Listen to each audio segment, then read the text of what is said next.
জলিগুলো দর্শক অনেক পাওয়ার, হেভি পাওয়ার। এই জলিগুলো স্টিলের জলি, তারপরে পিছনের দিক দিয়ে দেওয়া হয়। আদা দেখাতো, এই যে বুলেটগুলো খুবই পাওয়ারফুল বুলেটগুলো। এই দেখেন কীভাবে প্রবেশ করা হয়।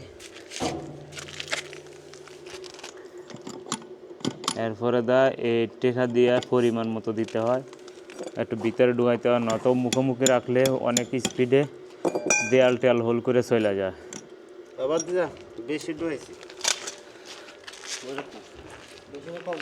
বেশি ঢুকছে বলকের,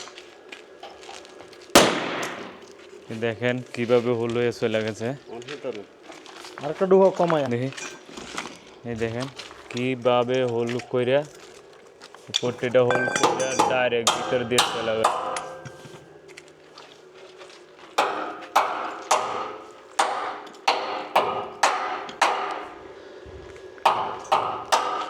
ভালো থাকেন, সুস্থ থাকেন, যে যেখানে থাকেন খুব ভালো শান্তিতে থাকেন। আল্লাহ হাফেজ, সালামু আলাইকুম, বাই বাই, টাটা।